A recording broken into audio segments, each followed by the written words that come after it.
Hola mi amigo, ¿cómo estás? Acá Misraim. Qué gusto que estés aquí. Ya estamos en la lección número 2. Espero esto te esté edificando. Quiero recordarte que en la descripción de cada video está un enlace a un drive donde podrás descargar la lección, las hojas de la lección que corresponden a dicho video.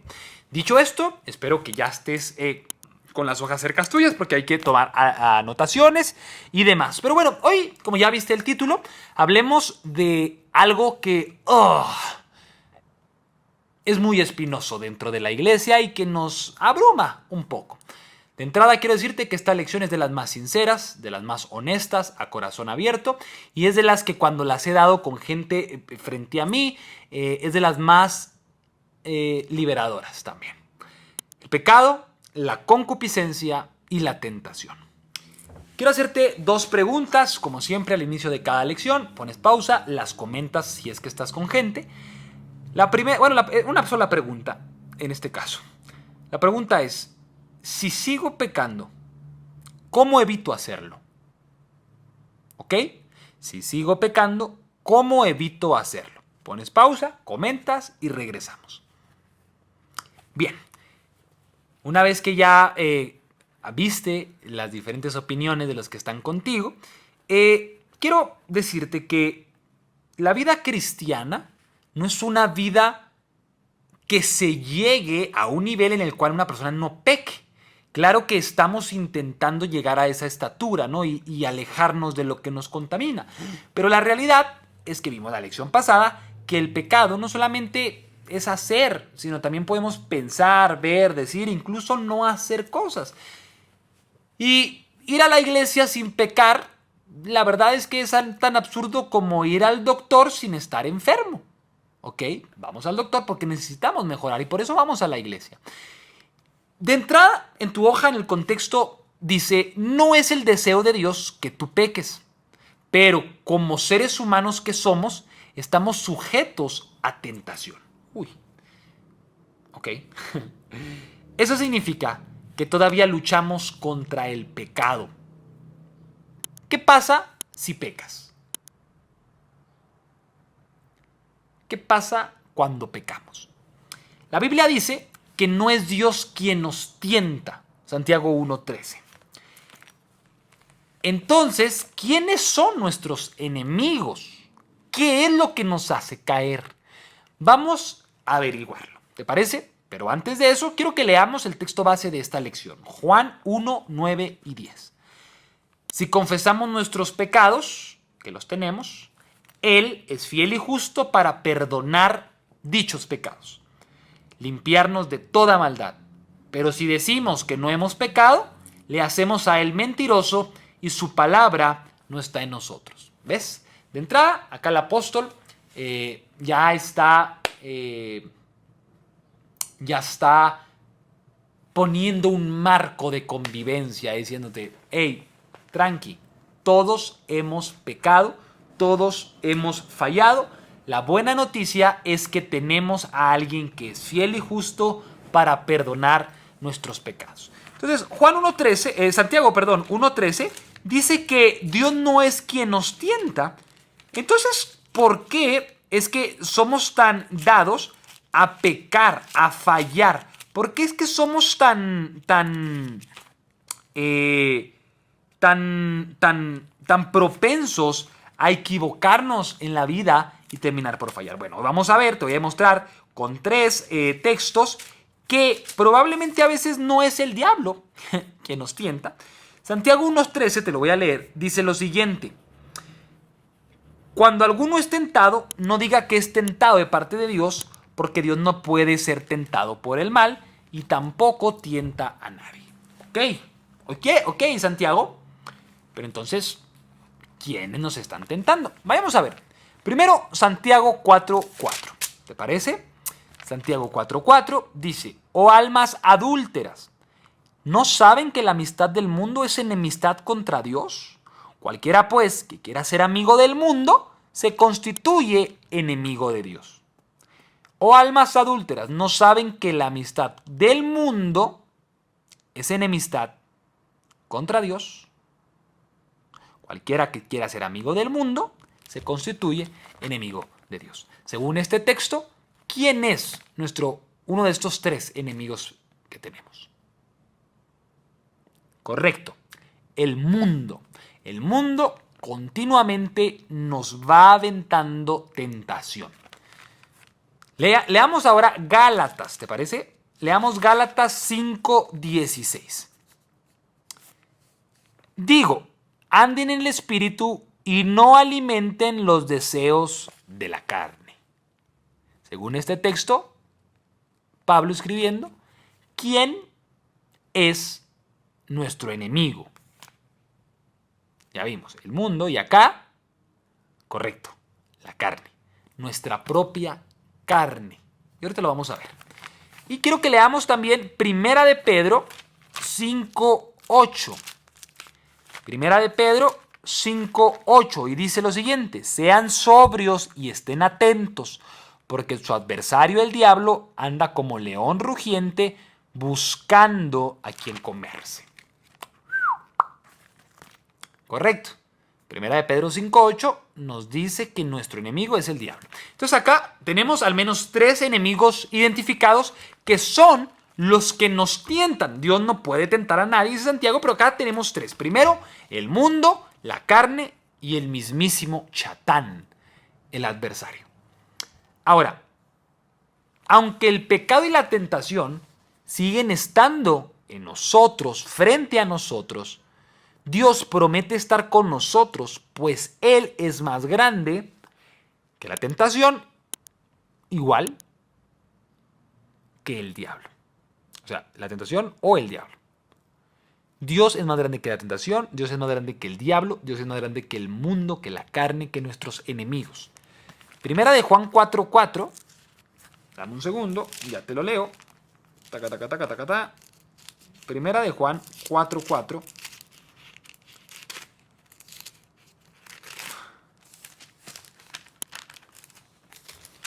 Esta Biblia no es mía, la agarré y como que normalmente no la leen y tiene todas las hojas pegadas. Tiene todas las hojas pegadas y mira, de Pedro se brinca hasta la concordancia, la roña. Primera de Juan, aquí está. Primera de Juan 4:4. Primera de Juan 4:4 dice lo siguiente: hijitos, ustedes son de Dios y los han vencido, porque mayor es el que está en ustedes que el que está en el mundo. ¿Qué te dice ese texto en tus propias palabras? Mayor es el que está contigo que el que está en el mundo. Y Primera de Corintios 6:19 dirá lo siguiente. Primera de Corintios 6:19 dice: ¿acaso ignoran que su cuerpo es templo del Espíritu Santo, el cual está en ustedes, el cual tienen de Dios y que no son de ustedes? ¿Qué te dicen esos dos textos en tus propias palabras? Bien, súper, mega, archi, recontra importante. Aunque Dios nos perdona y por su gracia nos da oportunidad, eso no significa que tenemos una licencia para pecar cuando queramos. Normalmente, cuando nos acercamos al tema de la salvación, la lección pasada, y podemos hablar, ¿no?, de que la salvación se pierde, no se pierde, podemos meternos en el tema del calvinismo y todo eso, que no es el caso de esta lección, de estas lecciones, pero la realidad es que cuando nosotros somos salvos no estamos teniendo una licencia para vivir como queramos. Se malentiende, sino que yo tengo la seguridad de que mi salvación no se va a perder porque está en las manos de Dios. Sin embargo, déjame leerte lo que dice Hebreos 10:26, lo tienes en tu hoja, y también Romanos 6:15, se lo puedes leer tú con toda tranquilidad. Solamente te voy a leer Hebreos 10:26. Dice lo siguiente: porque si pecamos voluntariamente después de haber recibido el conocimiento de la verdad, ya no queda más sacrificio por los pecados. Corta y vámonos. Corta y vámonos. Si pecas voluntariamente después de haber recibido el conocimiento de la verdad, ya no hay sacrificio por los pecados, sino una horrenda expectación de juicio y hervor de fuego que ha de devorar a los adversarios. La tentación está presente en la vida de todos, de tu pastor, mía, de tu esposo, de tu esposa, de tu mamá, de tus hijos, de tus primos, de tus líderes, de Cash Luna, de todos, del Papa. La tentación es una cosa, pero vivir, pecar voluntariamente, dice acá el escritor a los Hebreos, ya ahí no hay mucho que hacer. Ahora, Dios quiere que nosotros podamos vencer la tentación. Dios quiere que nosotros podamos vivir de una manera para honrarle a Él. ¿Ok? No estoy haciendo una lectura fatalista de que nada, pues siempre va a ser tentado. No, estoy hablando de una manera realista, no fatalista, realista, no pesimista. Pero Dios, quien está en nosotros, nos da los recursos para vencer esa lucha que enfrentamos todos los días, con el historial, con la mujer, con el hombre, con las drogas, con la mentira, con el chisme, con el sexo, con muchas cosas que podemos enfrentar. Y Dios nos da los recursos para evitar caer en la tentación. Y ojo, la tentación estará, pero nosotros vamos a evitar caer. Y me gustaría que, si estás con gente, puedas abrir tu corazón, porque de eso se trata la iglesia, y puedas compartir con los que estás. ¿Cuándo fue la última vez que fuiste tentado en los últimos días? ¿O en qué manera fuiste tentado en los últimos días? Quisiera platicarte yo. Pues te dije al principio, esta es una de las más reales. Estuve trabajando, soy diseñador y fotógrafo y viajé con un grupo muy famoso. Y estuvimos en un estudio muy grande donde graba mucha gente importante y estuvimos ahí un campamento de 4 o 5 días y yo en ese momento necesitaba unos audífonos. No, yo no tenía audífonos y aunque tú me veas muy canchero y veas todo esto, pues sigo siendo una persona que la sufre como tú y que trabaja y que intenta ganarse el pan todos los días. Y yo necesitaba unos audífonos y no los podía comprar. Y había tantos en ese estudio que los 4 días estuve tentado a agarrar unos y llevármelos. Nadie se iba a dar cuenta, no se iban a notar. Había cientos de audífonos. Ellos son megamillonarios, multimillonarios los dueños del estudio. Entonces, bro, a los Robin Hood. Pero al final de cuentas es algo que es una tentación y Dios nos da los recursos. Y hay 3 textos. Salmo 119:11, quiero leerlo, y que en tus propias palabras tú puedas encontrar qué te dice Dios a través del Salmo 119:11. ¿Está bien? Salmo 19:11, de entrada te digo, es el salmo más largo de toda la Biblia. Salmo 19, de todo el libro de Salmos, pues. Salmo 119:11 dice lo siguiente: en mi corazón he guardado tus palabras para no pecar contra ti. Ese texto, ¿qué te dice? ¿Qué tienes que hacer para no pecar? Correcto. Guardar en el corazón las palabras de Dios. Así evitaremos pecar. Mateo 26:41, palabras de Jesús, dice lo siguiente. Mateo 26:41 dice, acá está. Dice, velad y orad para que no entren en tentación. El espíritu a la verdad está dispuesto, pero la carne es débil. Según este texto, mi amigo, mi amiga, ¿qué es lo que tenemos que hacer para evitar caer en la tentación? Velar y orar. Ahora, velar no significa pasar toda la noche orando, ni estar toda la noche despierto. Velar significa la actitud del corazón de estar alerta. Proverbios 4:14, ese te va a volar la cabeza. Proverbios 4:14 y 15 dice lo siguiente. No entren por el camino de los impíos, ni vayan por el camino de los malos. Deja ese camino, no pases por él, apártate de él, pásalo de largo, dice otra versión. ¿Qué te dice ese texto? Para evitar caer en tentación.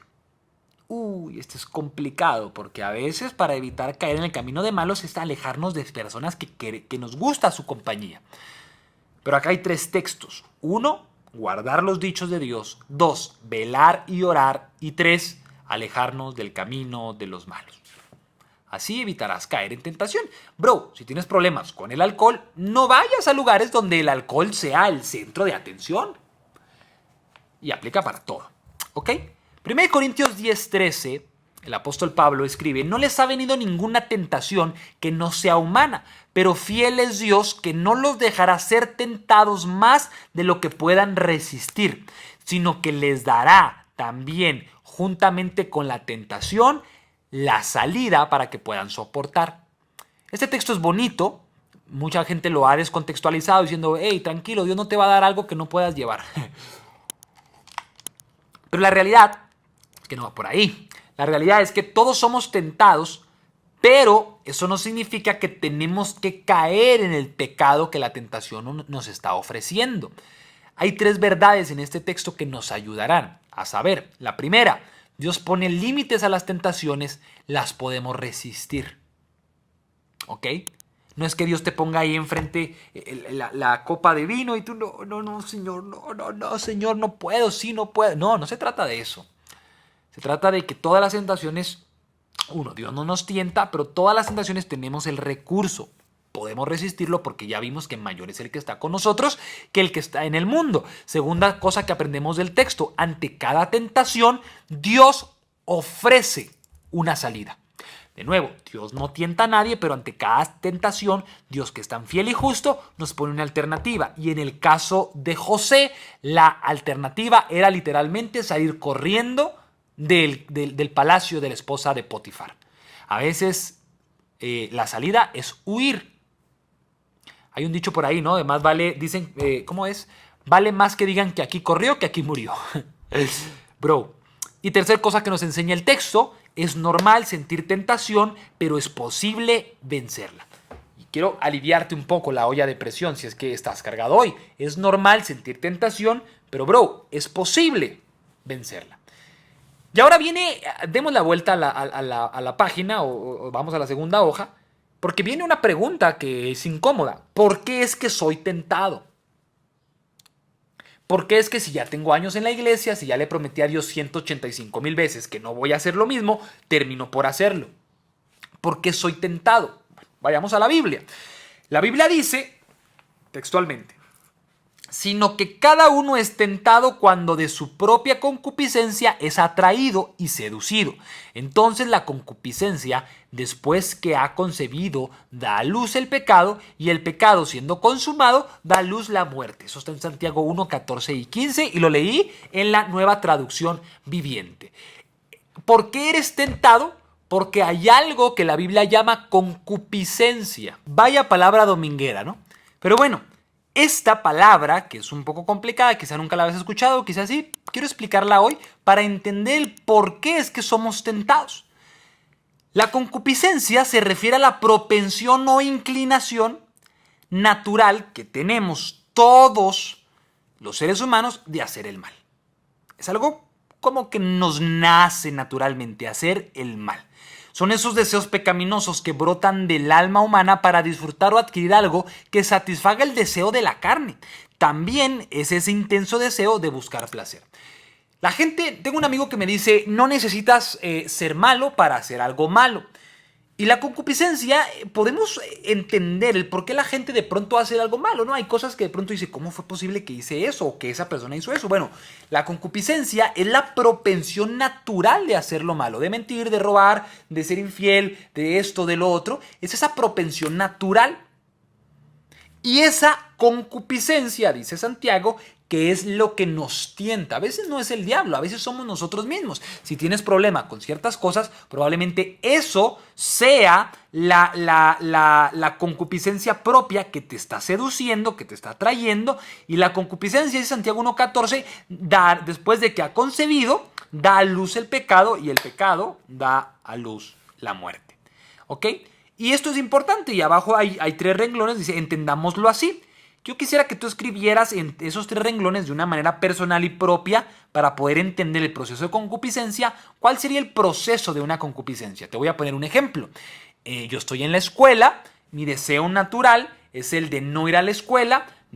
Como yo tengo ese deseo natural de no ir a la escuela, de pintearme la clase, de saltarme la clase, bueno, terminaré por mentirle a mi mamá, a la maestra, me brinco la barda, la cerca, la valla, me salgo, pero la consecuencia será la muerte, que es que me atrapen allá y en el peor de los casos la policía me lleve por andar en la calle. No sé si me explique, pero es el proceso natural de la concupiscencia. Lo piensas, lo haces y tiene una consecuencia, pero ese pensar viene del deseo propio. Hay personas que no tienen problema con el alcohol, pero sí con las mujeres. Hay problemas que no tienen problema con robar, pero sí con el chisme. Hay problemas que no tienen, personas que no tienen problema con difamar a una persona, porque todo bien, pero sí tienen problema con pensamientos. Hay muchas cosas. Entonces, la concupiscencia es algo que está en nuestro corazón. Por eso es importante que Dios restaure nuestro corazón. Ahora, importante, la concupiscencia, dice el lado derecho de la hoja, se ubica en el corazón natural del ser humano y es parte de la inercia o inclinación a hacer el mal. La inclinación, la inercia y la naturalidad de hacer el mal. A nuestros hijos, si es que los tienes, yo tengo una de 4, actualmente nadie les enseña a hacer lo malo, sin embargo, por naturalidad parece que lo saben. Van a la tienda, empiezan a agarrar cosas, las esconden, hacen una vagancia y no avisan, quiebran algo, ¿sabes? Y tú no les enseñaste a ser malos, pero es la naturalidad y la inclinación del corazón humano. Al principio, la lección pasada, mejor dicho, hablábamos de que todos pecamos, estamos destituidos y necesitamos de Dios. Esta es la razón. Hay pecado en nuestro cableado interno, hay necesidad de Dios. Y algo muy importante es que la concupiscencia detona en nosotros la ley del pecado.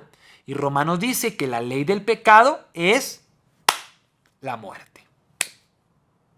Espero tenga sentido lo que te estoy compartiendo hoy.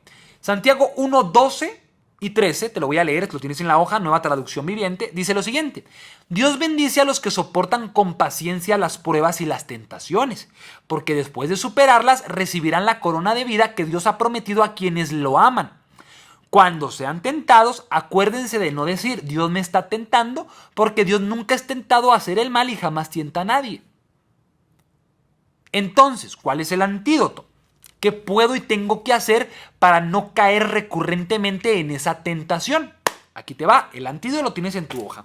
Y es Gálatas 5, 16 y 17. El antídoto para controlar nuestra concupiscencia y que no sea la brújula de nuestra vida es: anden en el espíritu y no satisfagan los deseos de la carne, porque el deseo de la carne es contra el del espíritu y el del espíritu es contra la carne. Y estos se oponen entre sí para que no hagan lo que quieren. Para contrarrestar los deseos naturales de equivocarse y así desencadenar el proceso que ya vimos arriba de la concupiscencia que termina en la muerte, debemos hacer 2 cosas según el texto que acabamos de leer. Primero, andar en el espíritu. ¿Pero qué es andar en el espíritu, Misraim? Andar en el espíritu no significa flotar y andar todo el día, aleluya. No. Andar en el espíritu significa mantenernos lo más cerca de Jesús. Charles Spurgeon decía: entre más cerca estoy de Dios, más lejos estoy del pecado. Pero por antitético, entre más lejos estoy de Cristo, más cerca estoy del pecado. ¿Tiene sentido? Ahora, ¿cómo podemos acercarnos a Dios? Bueno, la Biblia, la oración, la comunión con personas que edifiquen nuestra vida, tomar decisiones a favor de lo bueno y recto delante de Dios, ayuda a que caminemos en lo bueno, a que andemos en el espíritu. ¿Ok? Y la segunda cosa que podemos hacer como parte del antídoto para contrarrestar la concupiscencia que hay en nosotros es alejarnos lo más que podamos de aquello que ya identificamos que nos hace daño y tiene un efecto negativo en nosotros. Y sí, aquí incluyen personas, circunstancias, actividades, lugares, música. Todo aquello que despierta o refuerce ese sentimiento que inclina una actitud en nuestro corazón que pudiese desencadenar el proceso de la concupiscencia, hay que alejarnos. Pero ánimo, Dios y su Espíritu Santo es quien nos da la fuerza y el poder, la capacidad de vencer nuestras concupiscencias. No es en nuestras fuerzas, es a través de Él. Por eso es que somos tan tentados en la vida. Por eso es que a veces no podemos dejar esas cositas de lado, ¿no? Pero ahora, ¿qué pasa? ¿Qué pasa, no? ¿Qué pasa cuando peco, cuando termino por... Sí, ya entiendo la concupiscencia, pero ahí voy y hago lo que dije que no iba a hacer. ¿Qué pasa con eso? Vamos a la tercera hoja, ¿te parece? La buena noticia, mi amigo, es que hay perdón. La buena noticia es que Dios ha prometido darnos su perdón cuando nos acercamos a Él y caemos en pecado. Porque todos pecamos de una y de mil maneras. El chisme, mentiras, pensamientos... Incluso, como lo dije en la lección pasada, no haciendo lo que deberíamos. Pero todos pecamos, me dirás. ¿Sí? Primera de Juan 1:8 dice, si decimos que no tenemos pecado, nos engañamos a nosotros mismos y la verdad no está en nosotros, porque todos pecamos. Ahora, cuando nosotros pecamos, no perdemos la salvación. Cuando nosotros pecamos, perdemos la comunión entre Dios y el hombre. Esta se rompe. Como un padre, Dios no está contento, ¿no? Y aunque nos ama, no estará a la orden de nosotros como un padre cuando se molesta con el hijo. Nuestras súplicas se ven interrumpidas mientras no confesemos nuestros pecados. Ahora, ¿qué debemos hacer para ser perdonados? ¿Qué opinas tú? ¿Qué debemos hacer? La respuesta está en Juan 1:9 y lo tienes en tu hoja y es un texto para memorizar en esta lección. Y es, si confesamos nuestros pecados, Él es fiel y justo para perdonar nuestros pecados y para limpiarnos de toda maldad. Esa es la solución. Ahora, si ya estás viviendo una nueva vida, si ya estás en Cristo, tengas los años que tengas en la iglesia, pero pecas, pregunta, ¿qué tienes que hacer? ¡Bingo! Eso es lo que tienes que hacer, confesar tus pecados. ¿Qué así de fácil? No tengo que hacer una manda, no tengo que sufrir, no me tengo que mitigar, no tengo que alejarme como si estuviera leproso, no. Es confesar tus pecados y Dios te limpiará. Claro está, que nuestra vida tiene que estar acorde a lo que estamos diciendo y cambiar la metodología que hemos venido viviendo. Ahora, para terminar esta lección, abajo, confesar nuestros pecados justamente no es solamente decir, pequé. La verdadera confesión implica algunas cosas que las tienes ahí abajo en forma de lista. Primero, la verdadera confesión implica ser sincero. Sincero es como aquellas estatuas de la antigua Grecia, cuando una estatua se partía del mármol, tenían que aplicarle cera y esa estatua pues ya no era de una sola pieza, ya no era on body. Pero cuando una estatua era perfecta, de una sola pieza, esa estatua era una estatua sincera, es decir, era verdadera. Segunda cosa que implica la confesión es estar arrepentido. Y el arrepentimiento, ya te lo mencioné, es alejarte de eso. Metanoia, cambiar lo que has venido haciendo. Tercero es ser específico. ¿Por qué? ¿Que no Dios conoce nuestras condiciones? No, el problema no es Dios, el problema somos nosotros. La oración es también un método pedagógico para nosotros de que analicemos y procesemos lo que estamos orando y a dónde queremos llegar y a dónde queremos estar. Cuarto es hacerlo pronto. Apenas te des cuenta que has pecado, yo te recomendaría que lo confieses. ¿Por qué?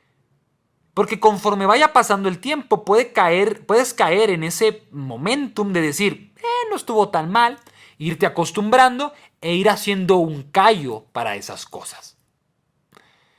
Otra cosa, y creo que es la más importante, acepta el perdón que Dios te da. No tengas en presencia el pecado, no te recrimines los pecados pasados que ya confesaste. La Biblia dice que cuando los confiesas, Dios es fiel y justo y te perdona, entonces no te lo recrimines. Si Dios nos ha perdonado, debemos aceptar su perdón y darle gracias por haberlo hecho. Pero el problema es que a veces Dios nos perdona, lo tienes del lado derecho, cuando venimos a Él, pero la voz que Satanás usa para hablarnos al oído es la voz de la culpa. Y la voz de la culpa viene a decirnos, no lo mereces, eres inmerecedor, eres un hipócrita, y vivimos recriminándonos un pecado que Dios ya nos perdonó. A quien le debes confesar el pecado, ¿sabes quién es? A Dios. Salmo 32:5.